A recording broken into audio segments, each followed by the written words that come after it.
یو روایت کې راځي استماع الملاهی معصیت، گانا بجانا اوریدل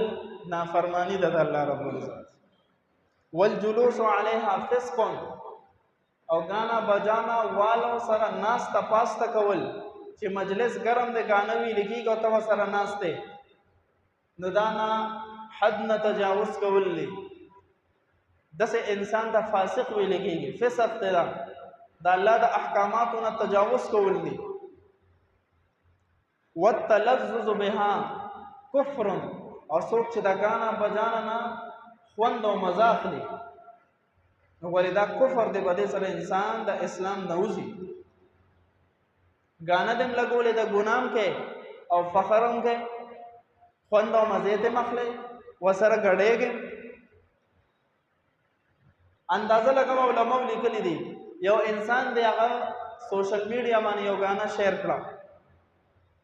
او بل کس هغه ول لایک ورک، دا وسره په ګناه کې شامل دی.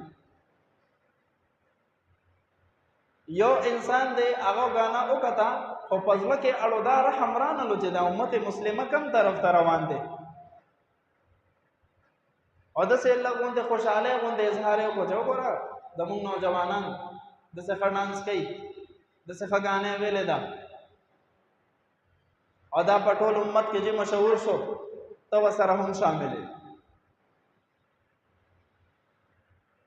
نن زمون د سوشل میډیا په وجه باندې زمون د سترګو نه حیا ختم شو، زمون د جبې نه ذکر الله ختم شو،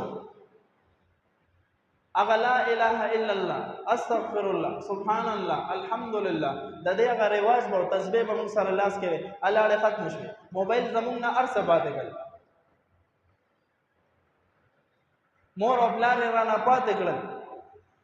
مور او پلار له وخت ورکول ضروری دي، دا غي خدمت کول، دا غي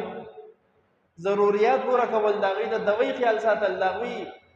زور کول په سر ولا په خو ولا، او چې کله نه موږ موبایل لاس لا راغله دي مور او پلار رانه پاتې دي، دا خزه حق رانه پاتې دي. بچو ته وخت نه ورکو، خور ته وخت نه ورکو، رشتہ دارانو ته وخت نه ورکو، 24 घंटे باندې سر پړلې کې افته. نو بدی وجوانی رسول الله صلی الله علیه وسلم او فرمایل حدیث مبارک کې راځي چې په آخري زمانہ کې با مفهوم دا سره بعض خلک د سوي چې